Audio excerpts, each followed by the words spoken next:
What is going on, everybody? Welcome back to another episode of Level Up Lounge. As usual, I'm Matt, and along with me, I have Deadly. Yep. And I have Ian. How's it going? And we took a little break there for 2 weeks, and now we're back in full swing, and I'm excited to be back. So I want to apologize to everybody for not being here for the past few weeks. It's your fault. Yeah, it's your fault. I'm not apologizing. It's my fault. I'm apologizing to them, but not to you guys, okay? Because honestly, it wasn't that bad. Nice, relaxing. Ian said the same thing, and although I was literally dying, I did enjoy taking a break from having to being forced to make content type of thing. Yeah. But at the same time, I was I kind of miss it at the same time, So I'm glad to be back this week. I'm glad to not be in the hospital and be dying of pneumonia anymore. So that's the bigger thing. But I did get to play a lot of Switch. So there is that. I'm not going to work for 2 weeks. There's only so much TV and movies you can watch. You know what I mean? So, and literally, I was so sick where walking to the fridge, I would run out of breath, get sweats, and feel like I was gonna faint and stuff like that. So I was literally just in bed, So it's not like I was playing with my kid or so it was TV or video games pretty much for me. But that does give me some topics to talk about on this podcast because I've tried a few new games. I've got a few new games. I'm playing a bunch of games. So yeah, I'm excited to talk about that type of stuff. Awesome. Ian, I really like your shirt. Thank you. No. So on that note, you want to start us off this week, Ian? Yeah, we can. Maybe we should wait on that, and I'll put a message in the Nom Nom Discord that we're going to be opening some. Do it. Nicholas. So all of us have experience in MetaZoo, but we kind of took a little bit of a step back in a way. I still have all my cards, and I don't really plan on selling them all. So I still intend on playing some games. I will say though, I'm just kind of out of the circuit. I don't plan on going to all the local tournaments anymore and playing every single night the way I used to. I kind of want to do it on my own terms now, in a way. If let's say Deadly is just hey Matt, you want to play a game tonight? I would say yes. I would. I still have a good solid deck built. I can make some edits to some other decks, things like that. One too. But it's gonna be less, more retro than modern at this point. Yeah, I don't have any of the Hello Kitty cards. Nope. The most recent. I don't know if I necessarily want them either, unless it would absolutely make my deck better, type of thing. I think it's cool though. I think it's cool. I do. I like how they did that, but they burned me too much. I'm at a point with my card collecting and my playing and stuff like that where I've decided I'm not going to be buying any sets anymore. And this goes for every game. I'm not talking specifically about MetaZoo anymore. I've been spending a lot of money on cards over the past few years, where now I think it's just smarter for me to buy the singles and things like that I need. So I'm going that route from now on. So I want to say I took a step back from MetaZoo. I'm speaking for myself, but I wouldn't say I'm never playing again. I still like the game. It was my favorite TCG there for 2 years, and I do want to play some games with my friends. Like I said, just on my own terms now, instead of doing everything and having to be rushed. And we have 2 weeks now to make it to a tournament that's 2,000 miles away and all that type of stuff. But yeah, you might be able to see a game being played on this podcast at some point for sure. Just not tonight. Deadly, I got a question for you since Ian wants to wait on his topic. Yes, ask away. These past 2 weeks that we have been on hiatus, have you played any games? I played Cryptic. You did play some Cryptic. With Adrian. You did? First weekend. How'd that go? It was good. Adrian's actually really into it. he wanted me to get he was talking about the next like more cards. He's like, I want more cards because he plays Magic, so he can build a deck, and he's like, I want more cards. I want more to build off of. Like I feel like I'm missing like some good stuff. So it's like obviously they have a new set, and I told him that they have their third set, I guess, on TTS for everyone to play test. Oh, that's awesome. Nice. Yeah, I haven't done it. I haven't. I have a lot of things going on in my life. So to home in specifically find, because that was a heavy focus on MetaZoo during COVID. Yeah. And then since out, like, I still can play and I like those games. It's just at a pace. Yeah, I enjoyed our game that we played, a Cryptic. They're a good game. Yeah. I like their style. I like what they do. It's just depending on where they go with it. This is all indicative of like what they do with it, because they built something cool. It's do they grow and it starts being cool, or they start going crazy with it? Because I know like Magic will add like mechanics every kind of set. They'll have an extra little one. Sometimes that gets a little out of control at a certain level where there's all these new ones that you do, and I almost like I felt like I saw it when they came out with the next set, but they also are building out a game. So you have to give them leeway. And hey, like there's going to be a couple sets where maybe a couple mechanics come up that are going to be new. And some of those mechanics might not necessarily always like work either. It's kind of like almost like a trial and error. I feel like, like some players may be able to get it to go off. Other players may not, in my opinion, things like that. Everybody has their own play styles and things like that, My thing is, every game can be kind of different because of the cards that you put down for the resources versus what you're playing. Maybe one time you're like, hey, like, oh, I got this one here instead, and like I'm going to save this to use, or another time you're playing it, you're like, fuck, I need to use this as a resource right now. Yeah. Yeah. And that was honestly probably the most challenging thing for my first game. I was like, damn, do I really want to use this as a resource right now? I don't think that much about it. This might be useful in 5 more turns. That's the thing. But at that point, the logic behind that is I feel like you're allowed to have 3 per deck. So in all reality, if you put one down, you're like, I got 2 more of those. Those are going to be good in late game. I don't want to put another one of those down. Something like that. Like one for a resource. It's like a mindset of like how you're using them.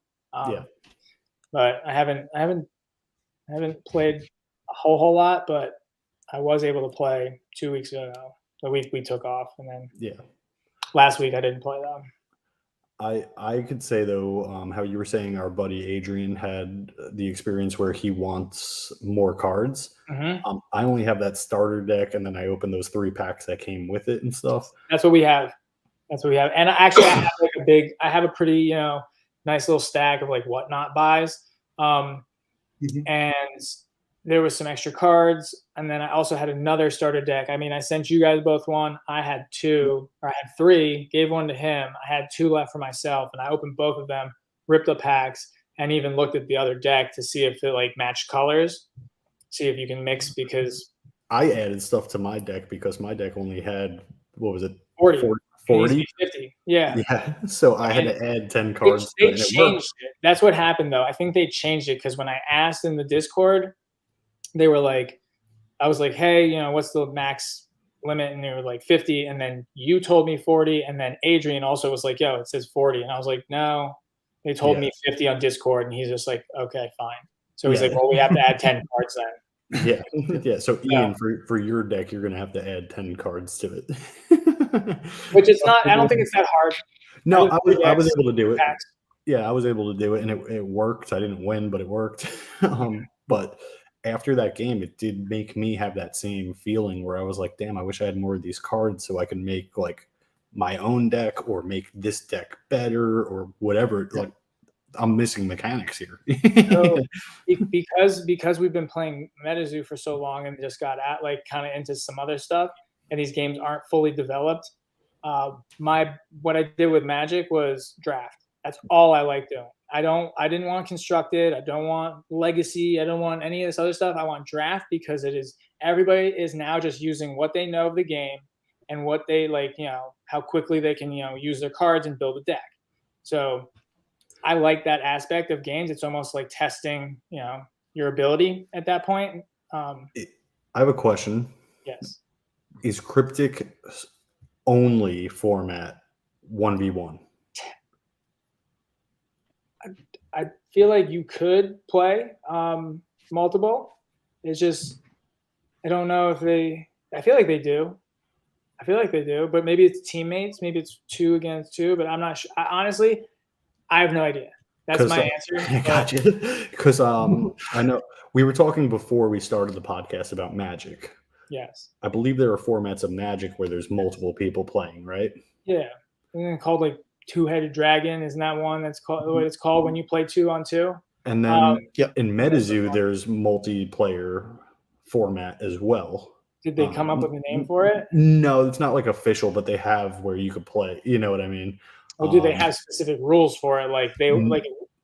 I believe it's like 1v1v1, like we're all facing each other type of thing. Well, then every card game can technically you can spin because you're taking the basis of their game, and you're just like, oh, you run into a wall. You're like, well, it seems more logical for this to happen in this circumstance. So you're just making up like Magic has like actual like.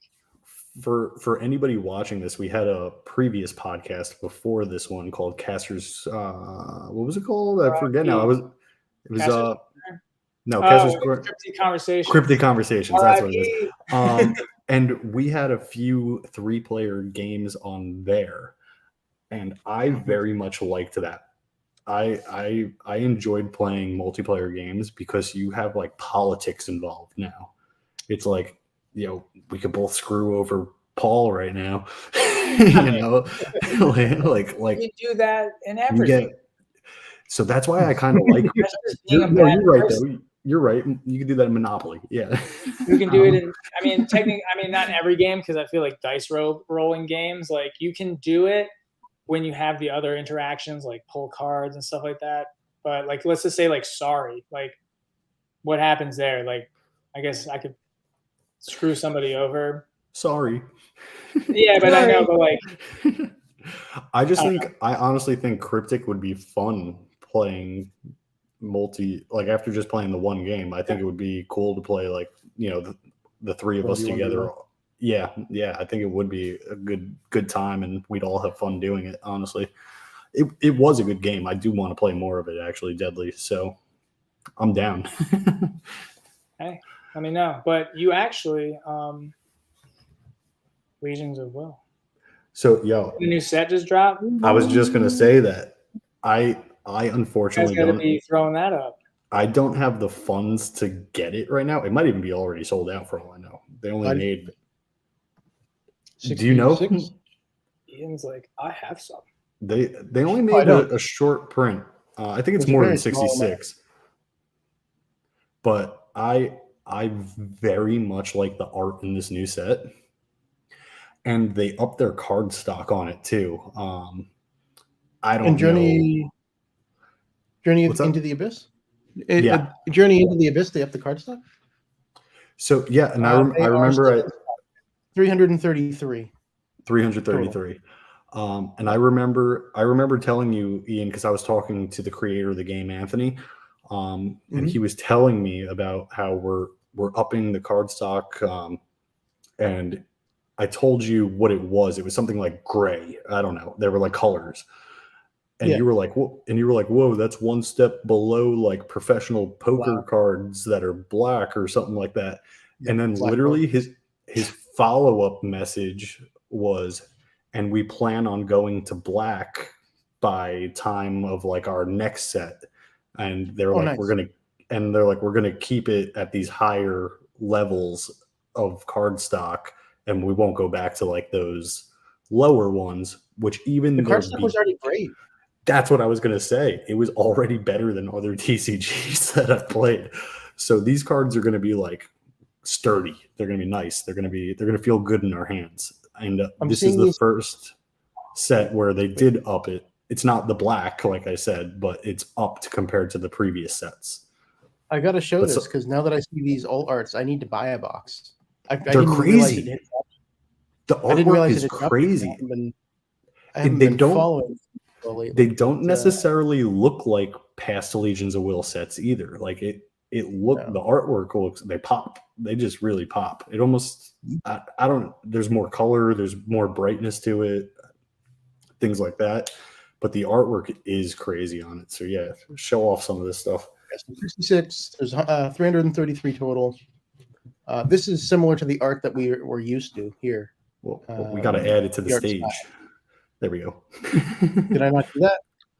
No, you did not do that. It came up. It popped this in front of me as soon as I started sharing, so I assumed it did. Sorry. This first preview it's kind of the standard card format you're used to with the text boxes. Some other previews. A new Lilith, which is not completely naked. New Serval. But what caught my eye was these alt arts. Yes, they're crazy. Yeah, I know. I need them. I need them in my life. The cool thing about this set too is it comes in like a Japanese style booster box. So those like little, more rectangle, like smaller booster boxes. Like if you ever bought Japanese Pokemon cards, I know they come in that. I've gotten a few Japanese Pokemon card sets, so I'm familiar with like the box size. But I think that's cool. Like they're the only TCG in America that I know of that's doing that right now. So this is like this isn't a core set, like not part of their main set. It's just like a side set type of thing. But yeah, those cards are insane looking. That one's like my favorite one that I've seen so far. It's pretty cool. So, yeah. Does it say the author? Jesse J. Art for that one. This one is cut off in the corner. Yeah. So these new cards though? Is that art only from that set though? We're all here to pass judgment upon Ian. That should be our slogan for this podcast. Who's judging me? Tessa. Hi, Tessa.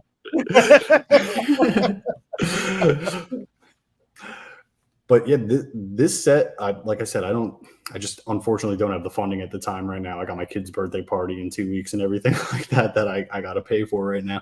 But if this is still in stock in 2 weeks after that party is over, I'm picking some up for sure because it's just beautiful. I like ripping packs. I like finding these alt arts, and you're pretty much guaranteed, I believe.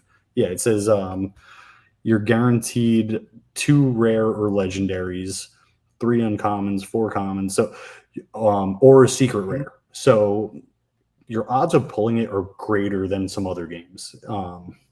Like I know Ian always talks about how he kind of got out of Pokemon because he wanted the complete sets and and it was hard to pull the alt arts and stuff like that. I jump back in for the nostalgia. Yeah. But every time I open a pack of Legions, I'm like, this is fun. This is just fun. Yeah, I'm happy that they continue to make more sets. They kind of don't really waste time. Like their sets have been like every 3 months or so. I feel like they're bringing something new to the table, keeping it a little interesting. How large are their original sets? Like they have 2 other ones of this, and this would be like their 3rd. But this you said is it's like a subset type of thing. Yeah, there's only a couple I think new cards in the set. I think a lot like the ones that they're showing here. These are remakes of cards from the past sets. I was going to ask. That's a card already. Yeah. You guys technically have. I actually have the original alt version of this card. I have the regular version and the alt version of this card. Yeah. So, but this one's way cooler. But yeah, there's a bunch of cards for the game though. Honestly, I remember when I was organizing these cards when I did open the first 2 sets and stuff, I was like, there's a lot.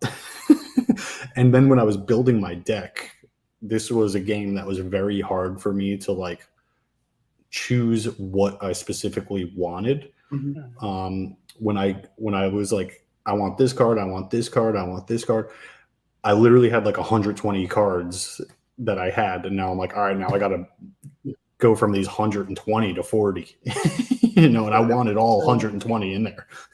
There's what, a 255 card set, and then you can put any card in your deck. So it's, you don't have like auras or mana colors or whatnot locking you down.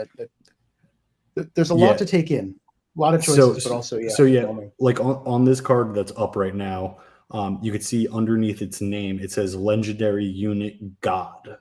So that's a God card. So people will build like an angel deck and throw some gods in there or something like that. My deck that I built is a demon deck and a shadow deck. I combined two different ones. From what I know, most people, for the most part, kind of stick to one, though. Usually one or two, actually, I should say. But for the most part, from what I've seen, like they'll build like Ian built a cat deck, so they'll just stick to. Yeah, so they'll just apparently it's like OP too. Like cats are like taking over the Legion of Will world right now. They're powerful. Great with the cat. Yeah, they're powerful. They're small but mighty. Yeah. But my Demon Shadow deck is kind of fun because I get to play a lot with like things that get sent to the discard pile and bringing stuff back and making my opponent discard some stuff and things like that. So it's fun to play, And for those who don't know, this game is a little different than other TCGs. It's almost like a tower defense game. You have 3 bases and you build off of those bases trying to protect them. And once all of your bases are destroyed, you lose the game. So it's a fun game, but it's like a lot different than what we're kind of used to. My video just cut out for some reason. Can you still hear me? All right, let me. It's better this way. I'm not going to deny that. I'm going to leave here for a second just so I can sign back in and hope that my video comes back. So didn't he create it? Didn't this happen last time? He created this thing. Is he going to be able to get in? No. Yeah, he should be able to get in. Yeah. I could get in, man. You know more about it than I do. Yeah, I'm an admin. I'm an admin. You're a guest. Ooh, I am. I'll always be a guest. Ian and I run shit. You're just like the gesture that we keep to make us laugh occasionally. I don't have an extra seat. Well, I honestly don't have anything else to say about Legions of Will. I'm real excited for Anthony, the creator. I'm glad you said something though, because I forgot this dropped. Yeah, I saw it on my timeline. Yeah, it's cool. I even already like messaged Anthony and I was like, "Yo, awesome work with this set, man. I'm super excited for it. The artwork looks beautiful because it looks amazing to me, and I'm real excited to get my hands on some of it." But Ian, you wanna talk about some nom noms? Nom nom. There's a couple things. So, how far back do we go? It's been a couple weeks since we've talked about it. The Halloween card is come and gone. So there was a Halloween drop. I wonder if that's still on the site. Can we show it? Who got the Halloween drop? I did. Ian? I did. Yeah, I did. Oh yeah, it's sold out. I didn't. You didn't? I got you. I regret not doing it as well. Was that the limit? Yeah, that was the limit. Yeah. With a 1% chance of the alt art. So there's an alt art version as well. So 1% chance. 1% chance, yeah. So there's going to be 12 because they ended up selling a little, just under 1,200 Halloween promos.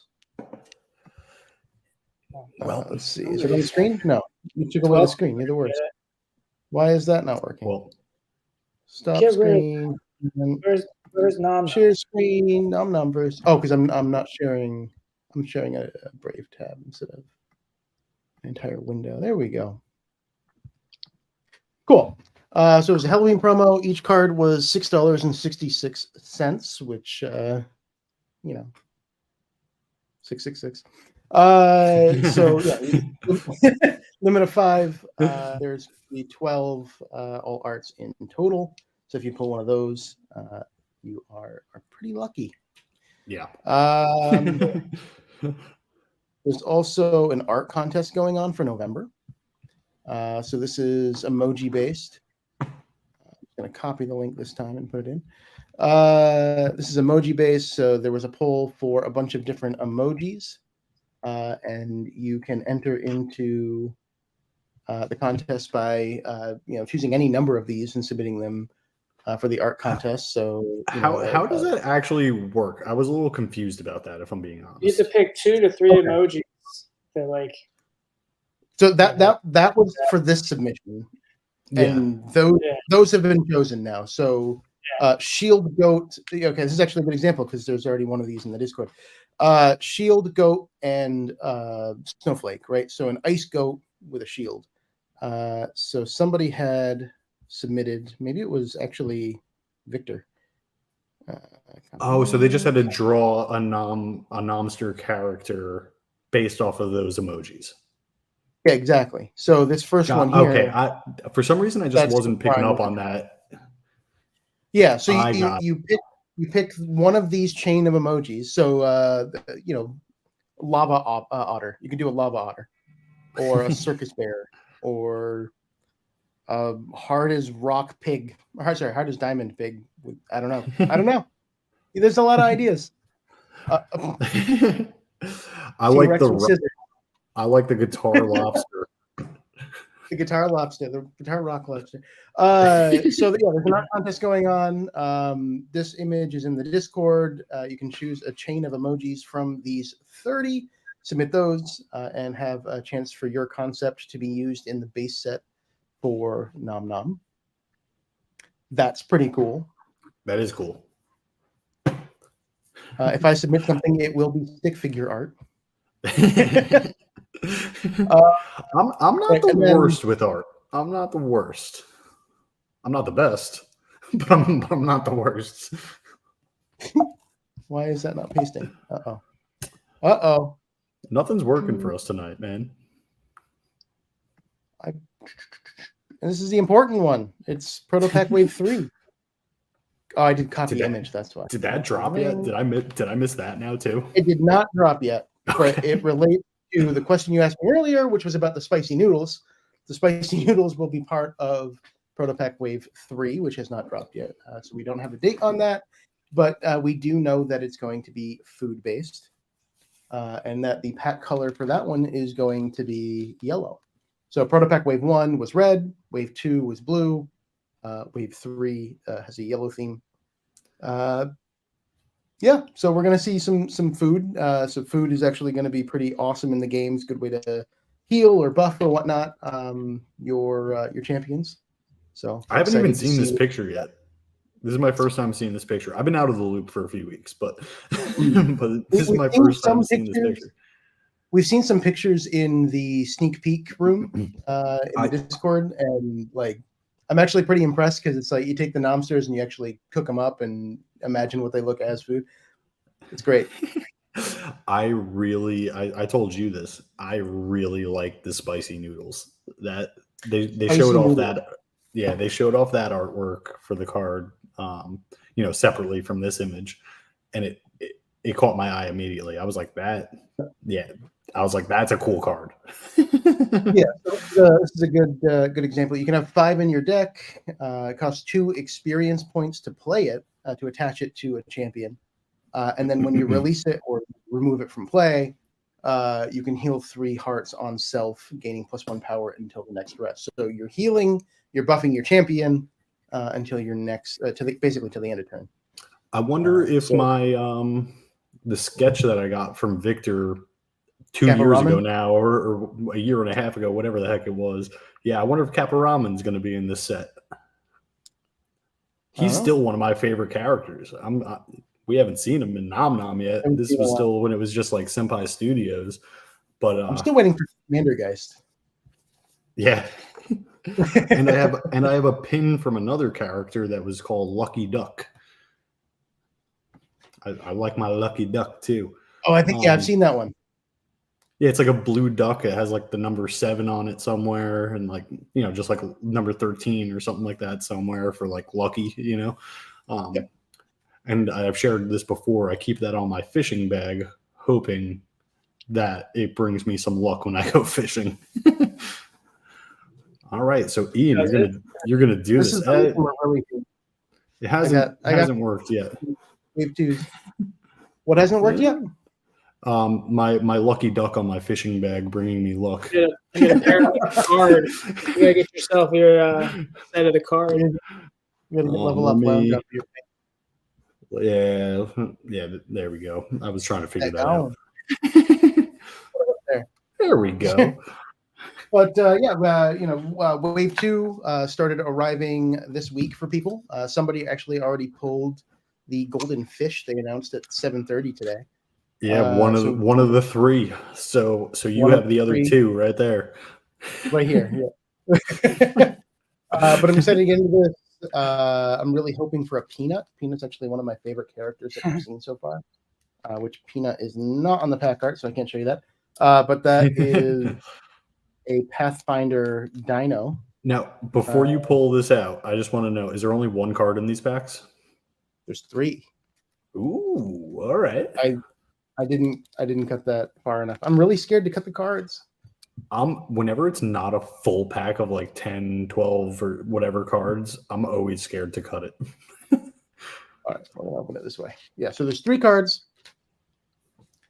Are they okay now? Yeah, cool. This last one's right. Ooh. So it should be 2 rare, or sorry, 1 rare, a common, an uncommon, some combination of 2 of those, and 1 rare. I think some of the packs might have 2 rare or betters. So we have Pitter Pat, the first one.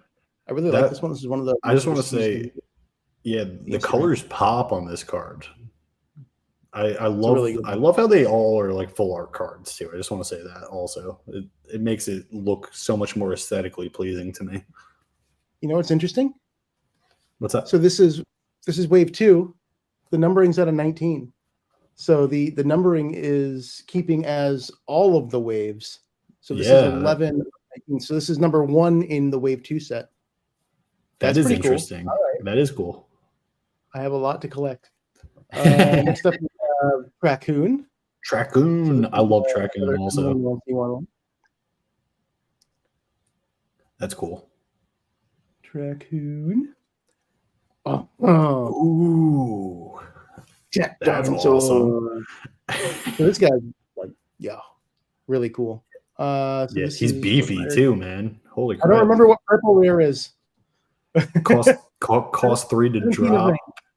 10 hearts, 2 action points. This guy's pretty powerful. Is this the super duper rare? What is purple? Somebody remind me what purple is. I rely on you for that information. Yeah. So I know, right? Can't be passed by party enemies. So this guy can't be passed. So you can't like dig under him. Super duper rare. Must be the attack target for all local party enemies. So he's basically a shield. I like that. Yeah, I like that. Pretty cool. Costs 3 to play. Super duper rare is purple. Super duper rare. Where's our first rare? His attack does 5 too.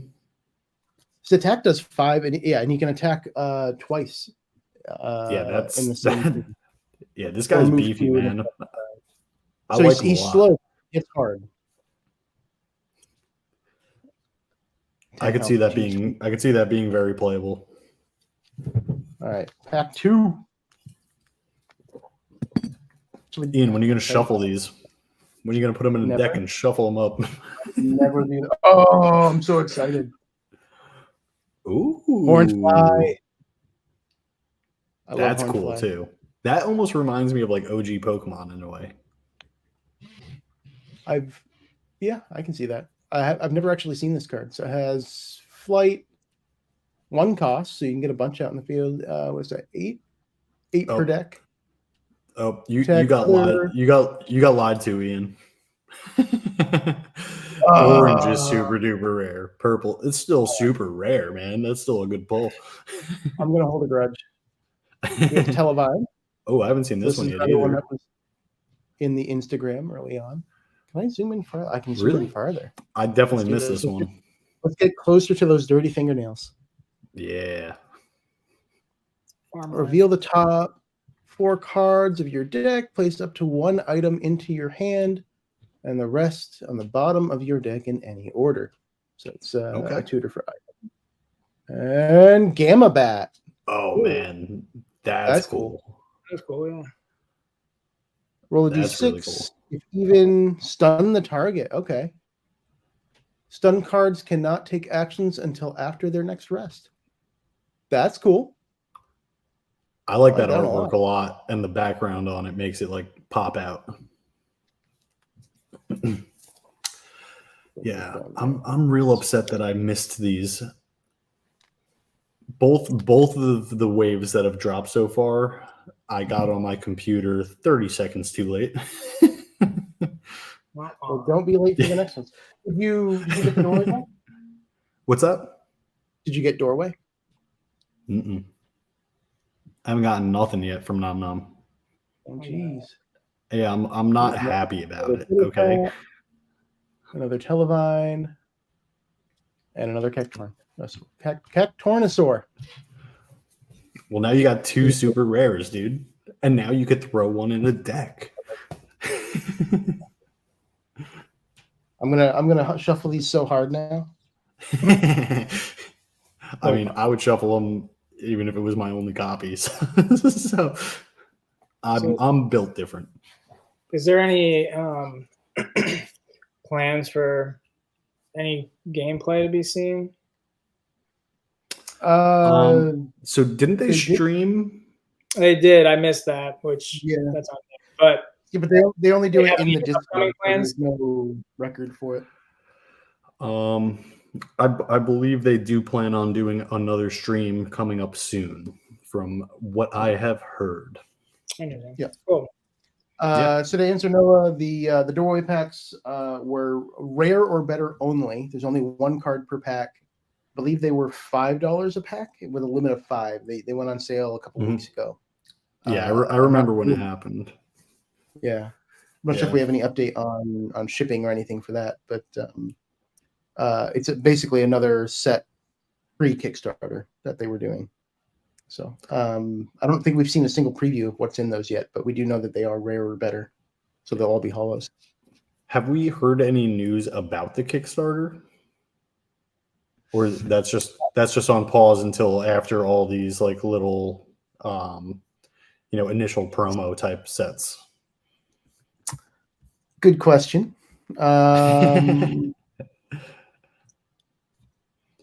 last I remember, I thought it was supposed to be out in like September or something like that, but then that's kind of like when they were doing, these. Yeah, it was pushed a little first to make sure that things could get in order and all of that. Yeah, February 1st, 2024 now. Yeah, awesome. Which I think is good. More time for playtesting, getting things in order for the first set. It allows for this broke. I'll be broke on February 2nd. Everybody is going to know that now. I will be at Disney February 1st, 2024. I'm going to be putting an order in from Disney. Nice. The one down here in Orlando? You're going to California? Yeah. The Orlando, yeah. Nice. Do you want to meet for lunch? If I did that, I'd make plans to go do something up there because I'm not going to travel 3 hours, 2.5 hours for lunch. Wow.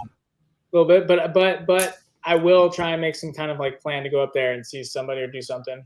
See how good of friends you are. You won't just do lunch. Yeah, not good enough friend. 2.5 hours. That's like 5 hours both ways for a hour-long lunch. 6 hours. I guess so.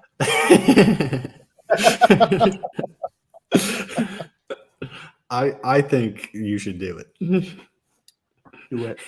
Bro, how far is it from you to him right now? Like 6 hours. Is it though? Well, that's like basically as far as I have to drive and have lunch. So just go to his place. So we can meet in the middle. I used to have, well, not me, my parents. I was a kid.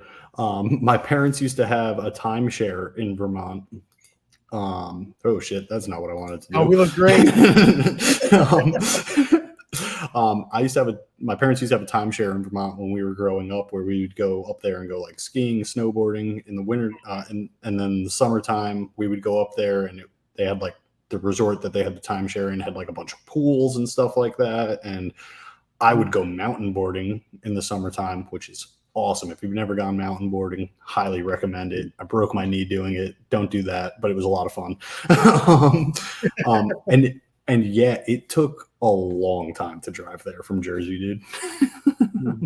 It was literally like 6-7 hours, something like that. And even I remember every time we did it, we would have to take our car on like a ferry type of thing. Like, oh, really? Yeah, I don't know. It was like a lake or something, I think, that we had to go over, or maybe like, I don't know. I don't remember. I don't know but yeah, every time we would have to pull our car onto some boat, get off of our car, get out of our car, spend like 30 minutes on this ferry. So it was like a process for me to get to where we were going. But I love Vermont. Honestly, it's beautiful. I got to go to the Ben and Jerry's factory a few times. Nice. Then there's the Vermont Teddy Bear Company, man. Come on. Get yourself a teddy bear? Oh, yeah, of course. And I was surprised about this every time I went up to Vermont. There were way more cows than I expected. Way more cows. I don't picture mountains as a place where cows are going to be, you know. There's a lot of cows in Vermont, dude. Is there? From my experience, there was, yeah.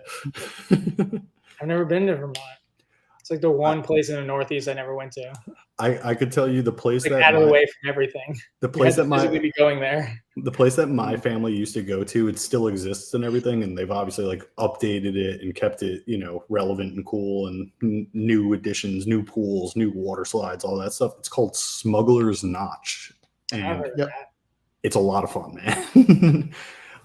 Even like I said, like if we would go up there in the summertime when we were real young, they had like summer camp there. Like your parents could go enjoy themselves at the pool and stuff like that. And the kids are fucking, you know, busy doing activities all together type of thing. So like, it's good for families, you know, but yeah, I'm not driving 6 hours for lunch. You could drive 2. I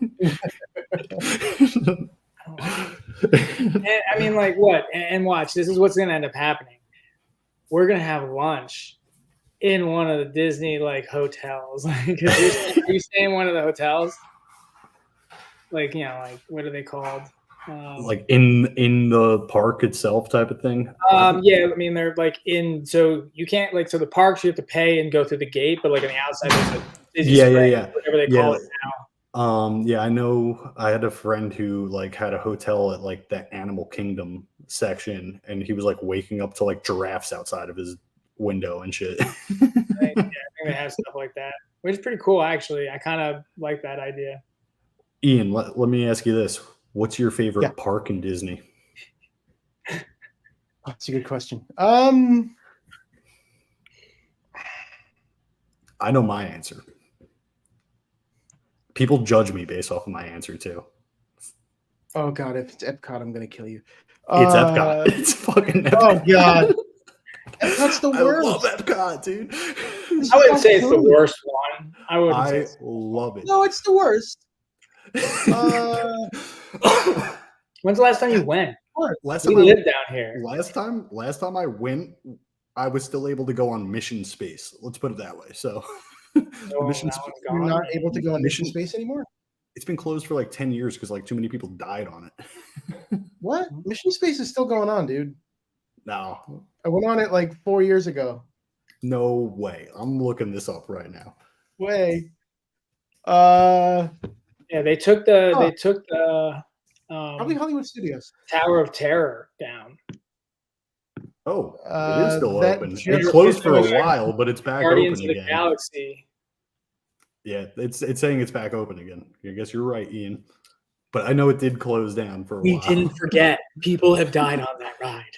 Don't go on it. Dude, I remember going on that. So quick little story. I'm the only one in my family who does not get nauseous and like motion sick, and I do have like a slight fear of heights, but like not enough to prevent me from going on roller coasters and shit like that. Probably a realistic fear though, because everybody, when you get too close to an edge, dude, and you see how deep it is, like, or how far, there's some like anxiety that goes through you. I've done rope courses before where I get to like the top after climbing, and then I have to like, you know, climb across like a rope bridge or something like that. I'm a guy who my knees wobble. You know, you have to face what's carrying you and holding you.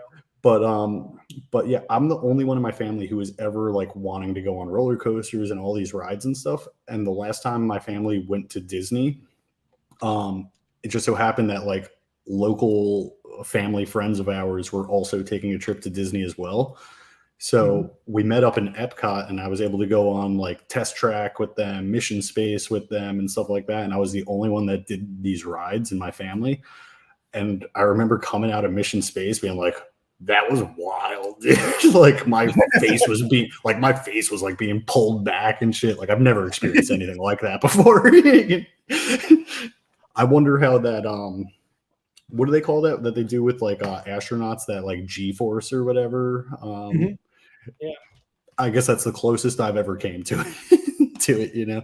I like watching those videos of people doing that though. They're like, there's always people in the background like, breathe. Yeah. They start blacking out and they can't make decisions for themselves. The blood to their brain isn't getting there, and they're just trying to fucking still breathe. That's like what I felt like coming out of Mission Space. Dude. I was like, that was something I've never experienced. I like the rock and roller coaster. That was like one of my favorite ones. Aerosmith roller coaster. Yeah. Came out with that, and I would just go and get in line. I will say since I have not been to, I haven't been. Just renovated it. Yep. Ever since I like became an adult, like 18 older type of thing, I have not gone to Disney since then. I've gone to Universal every time. I mean, it's got more targeted, broad. You want my first real roller coaster I ever went on was the Hulk. So good. And again, no family comes on any of these things with me, so I was all by myself. Yeah. It was my first roller coaster ever. It's so good. Nobody warned me that it doesn't like tick up like a normal roller coaster. It just shoots you out of a tube, bro. So they're like, everybody ready to go? 3, 2, 1. And I was like, I was like, is the ride broken? I was like, is it supposed to? You're just gonna shoot off the track. I was like 12 years old, being like, what the fuck is this? And like the people next to me are like, wah! It's so good though. I wanted that one. I've only ridden like maybe 2 times, at best 3 times. It's so good. They took it away though for a while. Is it back or is it still gone?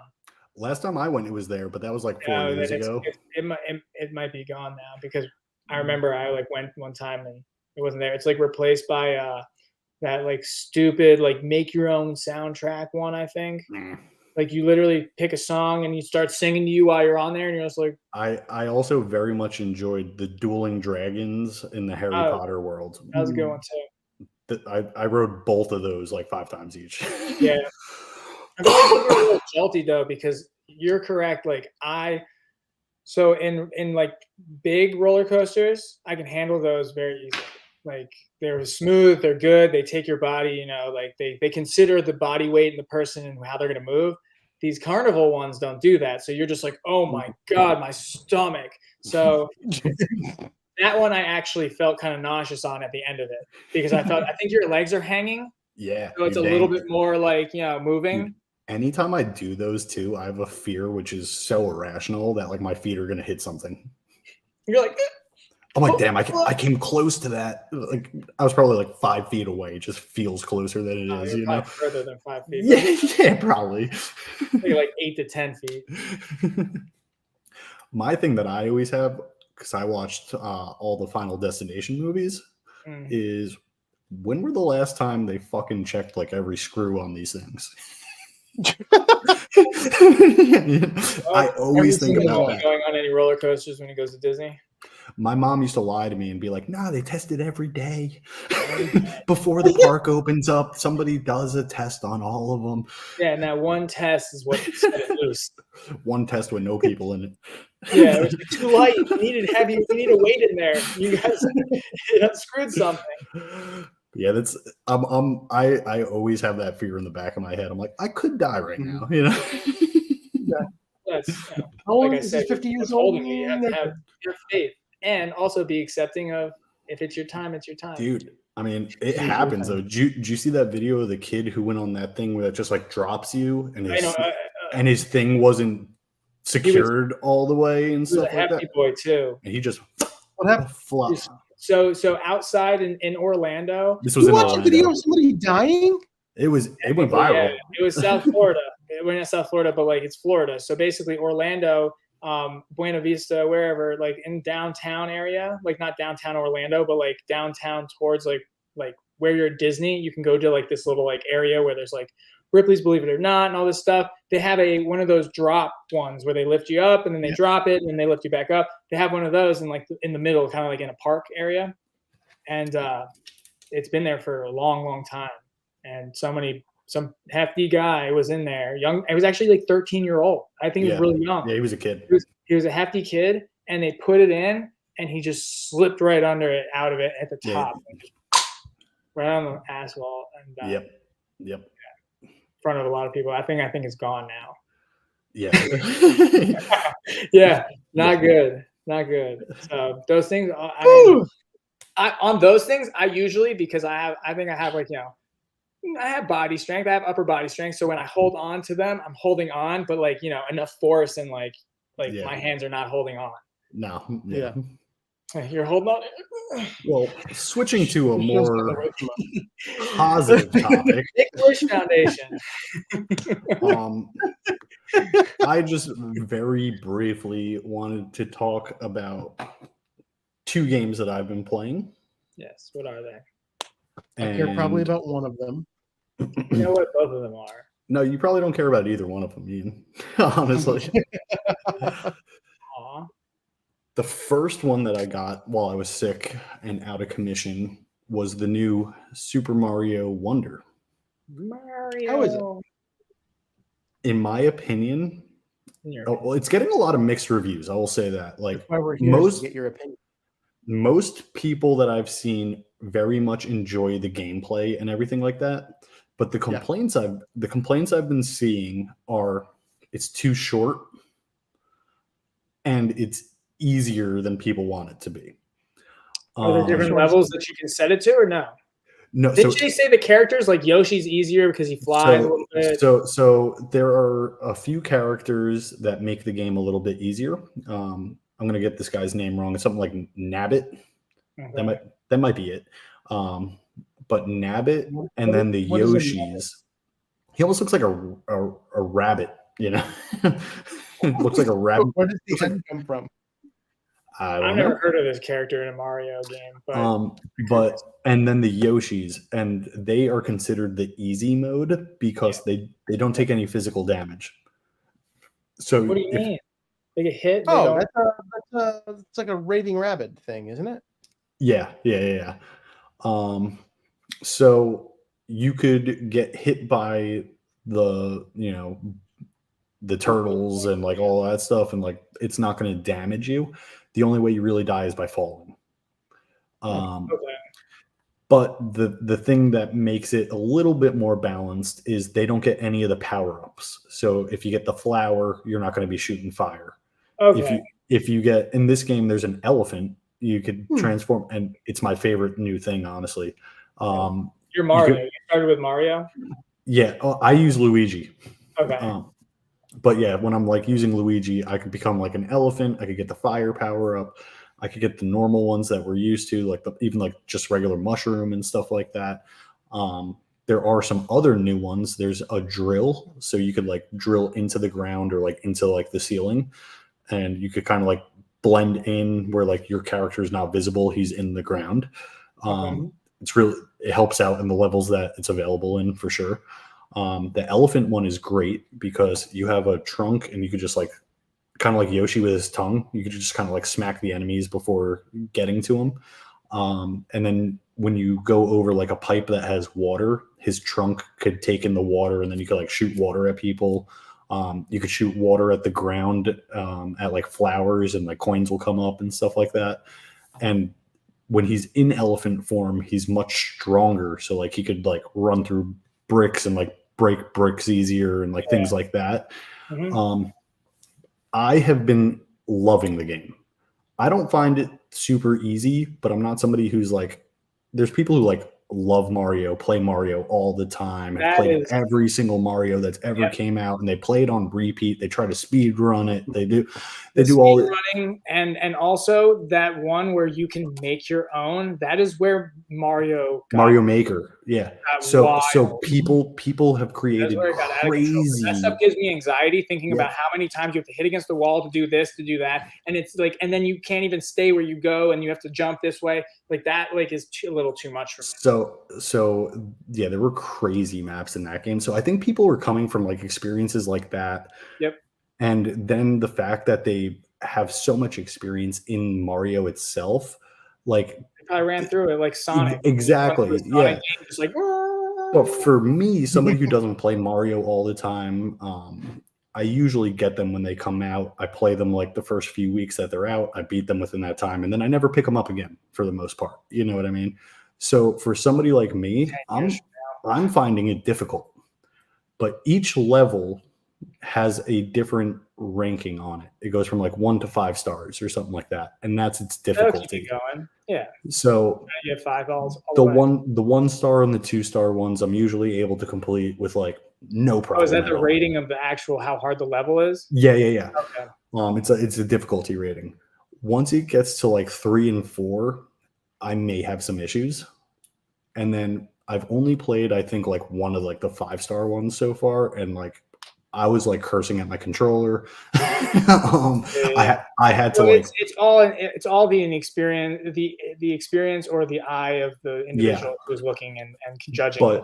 But the few things that make this one different, besides like the new power-ups and things like that, there are some new characters like enemies and stuff that have been a lot of fun. They're very different and like entertaining, and it's like, oh, how do I get around this? How do I kill this? You know, things like that. But it's the first Mario that does not take place in the Mushroom Kingdom. You were very happy when you told us that on Discord the other day. I was like, it takes place in the Flower Kingdom. It's our first time seeing the Flower Kingdom, and when you start. A little bit, yeah, actually, but not by like much, you know what I mean? But when you start the game, you go to this Flower Kingdom and you meet like the king or the prince or whatever he is, and he, to me, just looks like a little caterpillar. I don't know if he is a caterpillar, but that's what it looks like to me.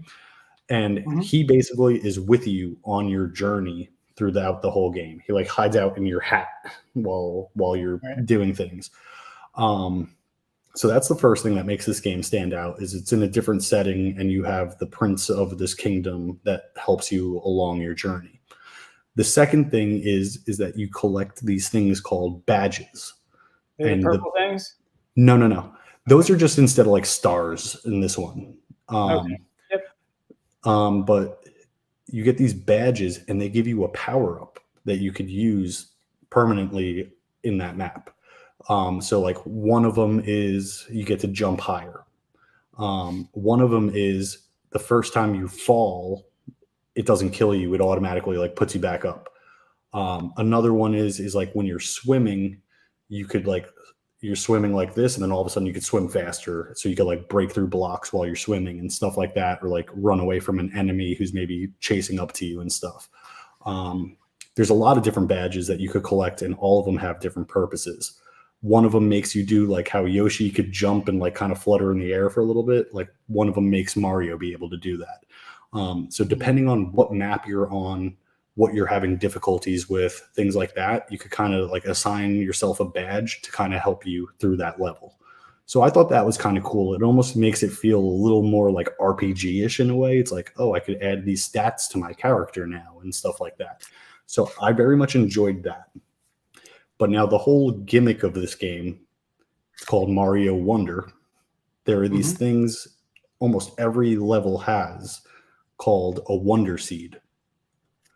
When you get the Wonder Seed, I'm just going to use this as a metaphor. It makes them like trip on acid. So the whole map like starts warping and like changes right before your eyes, and then you have like almost like a new objective.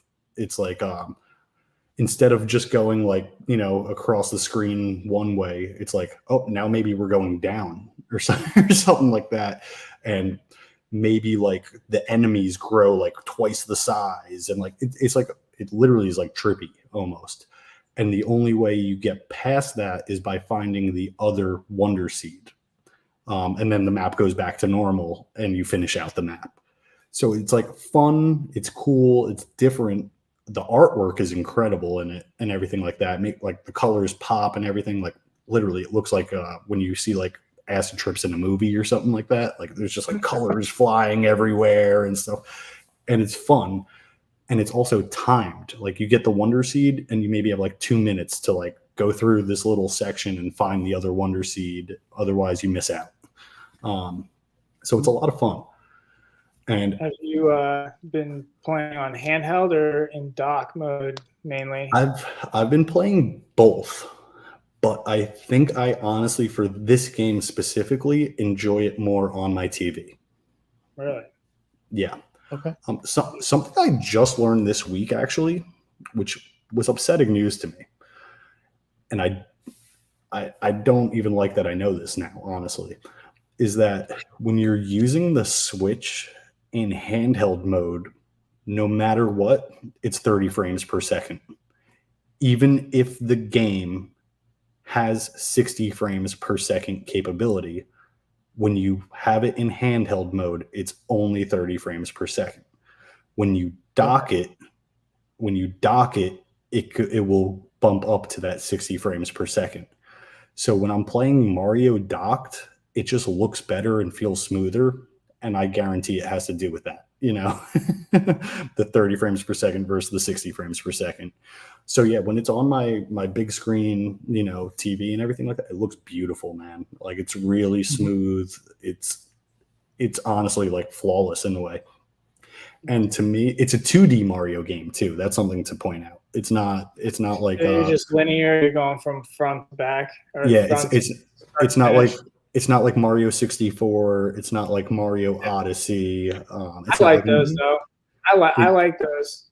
It's just like old school Mario in a way. And I've said this in a few Facebook groups and everything like that. It's my favorite Mario game since Super Mario World, which came out in like 1990. Oh wow! Yeah, it's my three favorite Mario games now are Super Mario World 3, Super Mario World, Super Mario Brothers 3 or whatever, the one where you get like the cat costume and you could fly around as the cat thing. Then Super Mario World and now Super Mario Wonder. It competes with the best of them for sure. And there's co-op, which is awesome. So like Deadly got it. So like Deadly and I could play and help each other. Yeah. Oh, that's cool. So is there usually let me co-op in that style? What's that? Is there usually co-op in that style lately? Not that I'm aware of, honestly. I think you might have been able to play co-op in the last one that came out, like 3D World and Bowser Fury or whatever it is, that one. I think there was co-op in that one, but I'm not positive on that. But it's very cool that it's in this one. And then I like this as well. Even if you're playing single player, if you go online, because you could still, choose to go online, it looks like ghosts behind you while you're playing. Those are other people playing live online as well that are playing in the same level as you. And if you die, you have like 5 seconds. You could find one of those other players and they could like essentially revive you where you don't die and you don't waste a life. Oh, that's cool. So you get 5 seconds to do that? You have 5 seconds to find either another player, or as you're playing through the map, you could drop these things called standees. It literally looks like a cardboard cutout of Mario or a cardboard cutout of like whatever character, the standee is. Mm-hmm. So you could drop those things on the map and they'll help other people online. Or like if you die and you can't find another player, but there's one of those around, it counts. So like you could, and you get points for helping people online. So if like somebody dies and I'm there and I'm the one who touches them and they get back to life, I get like 500 points or whatever it is. You know what I mean? So you have like an online status, not like people have like thousands, but it's a lot of fun. You know what I mean? And like, it's cool to see how these other people are doing it. They almost like leave hints for you too. Like if I find like a secret block, I put a standee on top of it. So other people are like, why is the standee up there? And then they could like jump and hit the secret block or something like that. There's a few levels where like the whole purpose of the level is it's not like get through this whole crazy map and try to avoid these enemies and do these crazy jumps and stuff.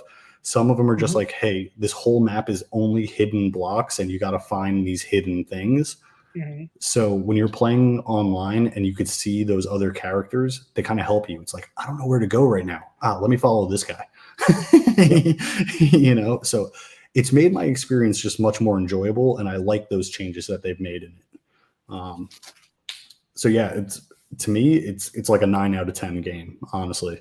And I if you're a fan of Mario, if you're a fan of platformers, I would highly suggest trying it out. And also it's a game that like kids could enjoy too. It's not like too difficult, it's just like a Mario game. Now, the other game I've been playing has completely consumed my life. And this one, I don't like it. I don't like the way it looks. Really? Well, did you watch a video on it or anything? I sent him the same GIF that I sent you today. Well, I went and searched it on YouTube and watched like an actual like 30-minute video of a guy playing for 30 minutes. There's a lot of streamers on this game, dude. It's weird. It actually seems like, cool kind of fun concept. And it intrigues me because Matt does choose good games. There's the games that he picks that he gets obsessed with like this, they are good.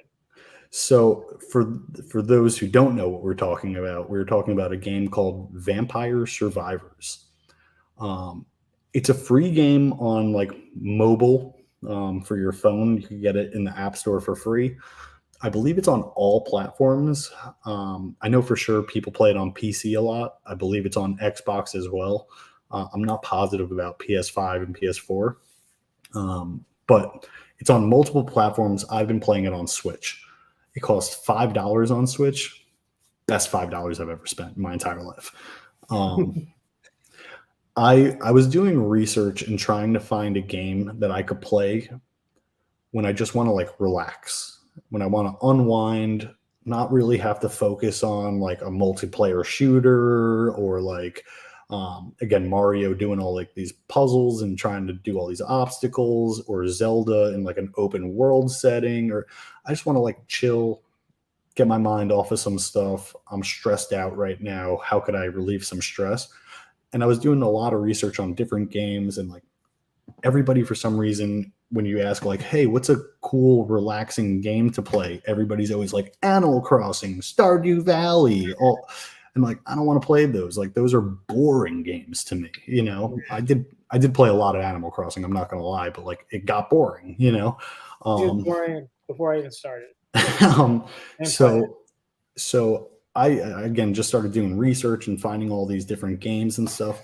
And I was torn between two that are almost the same exact game, Brotato and Vampire Survivors.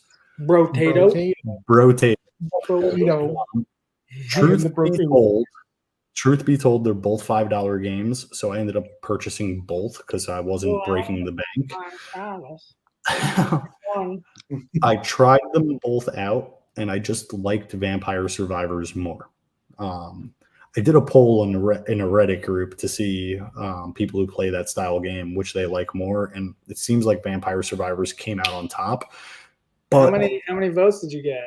Something like 50, not that many, but like the like 5 or 6 people who did choose Brotato had like a lot of valid points. Like the artwork is better. It's not like 8-bit pixelated like the way Vampire Survivors is or whatever it is. Well, that's an aesthetic though, and people kind of can get that. But the point of this game is you just start out in the center of the map. You choose a character and he already has like one ability. The guy that I use as my main, his power is garlic. So keep in mind, again, Vampire Survivors, so his power is garlic, and that garlic has like what it is. It's like 3 rings that surround my player. Repellent. And those 3 rings cause damage. Yeah. So as they like approach me, it causes damage and it hits them. Now, as you kill enemies, they drop like gems or jewels or like diamond type things, and you pick those up to gain experience points. The more experience points you get, you're able to level up. The more you level up, every time you level up, it gives you an option menu where random weapons or upgrades come up. So you could kind of build out your character's weapons and upgrades and stuff like that. So you level up, you choose another weapon, you choose an upgrade and stuff like that, and then now you're on level 2, and now more enemies come, stronger enemies come, you level up again. But power-ups that stay. My question for you on that real quick is the power-ups in which you're placing on there, because we didn't get to this point, but it's a 30-minute timeline, and you're trying to last as long as possible. Let's say you die after 2 minutes and you gain like a couple levels, you have to go back and you're just level 1, level 2. Yeah, every time you start a game, you start at level 1. Okay. And as you play the game, you unlock more things. So like you start out the game with like, I think 1 character, maybe even 2 or something like that. But then as you're progressing and you're killing people and you're doing things, there's a lot of like behind the scenes, you could see it on like the menu screen. There's a lot of challenges, like kill 6,000 of this type of enemy, find the hidden relic. The maps are huge, by the way. So like you could yeah they're literally endless. You could just keep running to the left the whole game. The whole 30 minutes. They're huge. Run to the right, go around. But there are hidden things throughout the map that they call like relics. And then on most maps, there's even like a hidden coffin that you try to find. You kill the thing in the coffin, and that'll give you like, now you just unlocked another character. Now you just unlocked another power up. Now you just unlocked another weapon. And now those things will become options the next time you play. You know what I mean? And something I learned without doing research on is that certain power-ups will let you evolve your weapon if you've upgraded your weapon to its max thing. To 8, right? Yeah, so they go up to 8. So for my garlic, let's say, if I get my garlic leveled up all the way to its 8th power, and if I have the power-up that lets you regen health, once my garlic is at level 8, if I kill a powerful thing, they drop treasure chests. And usually the treasure chests are just like a free upgrade or something like that. Yeah. But if you do it when it's at level 8 and you have the right power up, there will be an evolution to that weapon in that treasure box. So now my garlic goes to Soul Snatcher. And it's like it's a much bigger circle, a whole different look, and it kills way more things. Some place that I have not gotten to in the game yet is you will eventually unlock a timeless mode where you could just play until you die. And I've seen people do like 3-hour runs where they get to like level 450 and stuff, and it's like pretty insane. So there's people that's completing the 30 minutes and then going. No, like there's like a no time. There's a no time one if you unlock it. You have to like beat not the whole game, but like unlock certain things and like you get to a certain point in the game, and then you could unlock just where there's no time limit and stuff like that, and just see how far you can make it. Once you hit that 30-minute time mark on the map, the Grim Reaper comes. You could technically kill the Grim Reaper. I have never even came close. The thing literally kills you. It kills you within 2 seconds. No joke. Like you hit that 30-minute mark, you're dead by 30:02. Like it literally just touches you and you die. Its health is 600,000 times whatever level you are. So it's real hard to kill compared to like the 20 heart point other enemies that you're playing. This one's now 1 million or whatever. But there are ways to kill it and stuff like that, and that's one of my goals right now is to figure out how to kill this thing. It's a real fun game. One thing that I didn't mention is that with these weapons and stuff, you don't have to shoot, you don't have to press any buttons, you don't have to. No, they'll all just like automatically start shooting stuff out. Let's say you have the fire one where it shoots like fireballs. It says it before you get it. It says it shoots at random enemy. So like one time it's going to shoot this way, one time it's going to shoot that way, one time it's going to shoot this way, one time it's going to shoot that way. Yeah, but what about the initial attack though? Like you're like the swing, because when I was watching, he was like kind of going like chin, chin, chin, chin, like each side. So that's the whip. The whip only goes to the right or left, and it depends which side you're facing. You're not even pressing a button for that; it's just coming out. Yep. So how do you know when it's coming out? Like timing and like. Yeah, you'll just know, and there's upgrades that make it come out quicker. There's upgrades that make it faster. There's upgrades that reduce the cooldown time, they call it. So it's very interesting. And again, like all those weapons get upgraded too. So like the whip starts out just going on the one side, you upgrade it, now it's shooting out both sides. So like I always try to choose, like the garlic is a circle around my person, so that protects like just my person. And then I try to get ones that shoot either this way and that way. So like I have like kind of like my whole premise covered. Then there are ones that like throw things, and then I like this one that's a boomerang. It shoots at the closest thing to you, and then it boomerangs back the other way. So it's like it kills this thing close to me, and now it's killing these things behind me also. Nice. So every weapon has its own aim, I should say. Like it usually lets you know what that is, though. It'll be like shoots projectiles horizontally, shoots projectiles vertically, shoots at the closest enemy, shoots at the farthest enemy. It'll be something like that. But yeah, you're not pressing any buttons. You're just running around the map, avoiding getting killed and trying to kill these things so you could gain more XP. And it looks crazy when you're watching somebody play it, but it is the most relaxing game I've ever played in my entire life. I will say though, there are warnings when you are like starting the game, and after playing it for a lot of hours, if you are seizure prone, do not play this game. I have never had a game cause so much Tetris effect in my life, where I play this game late at night.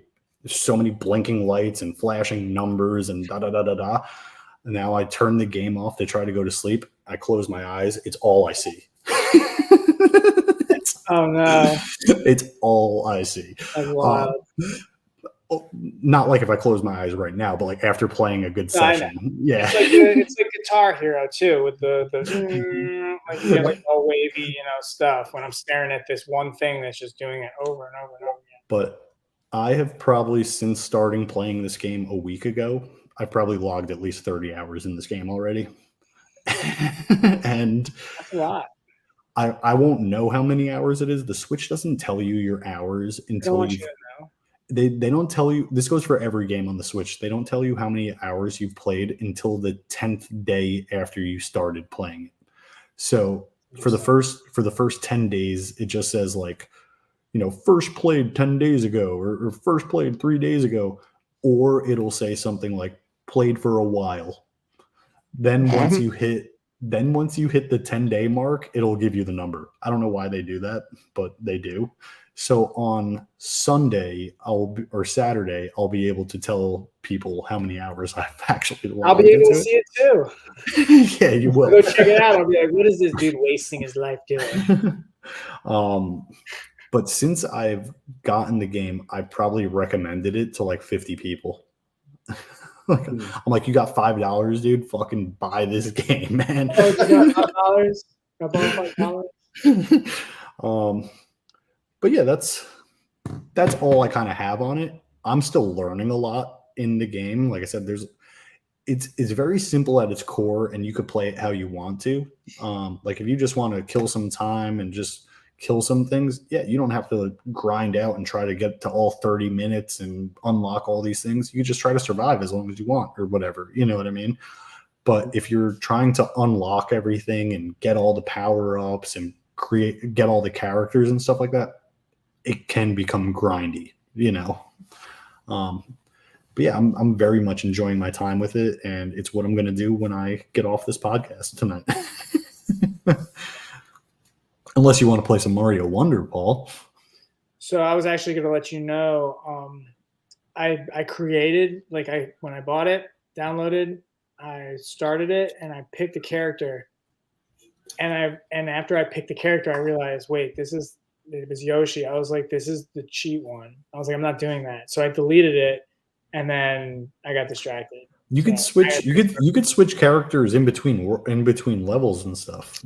Really? Yeah, I guess it was just because it was the beginning. Your camera went out again. Yeah, this is crazy. So it was just the beginning. I thought, okay, all right. It's probably still here. Still hear it? Yeah, he's in the back room. You can see it. Yeah, I could still hear. Well, now I turned it off manually.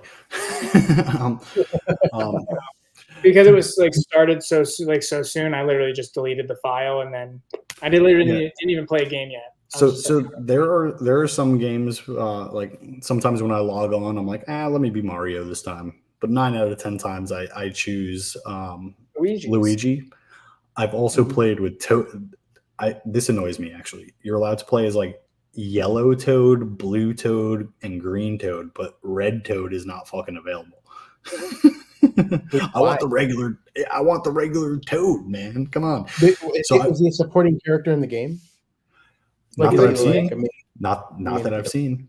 Oh, and the other thing is in that game too is like you're not rescuing Princess Peach.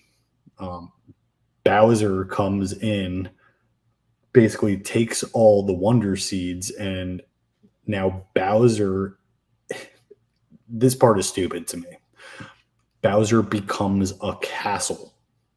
He himself is a castle. He's like a floating castle in their land.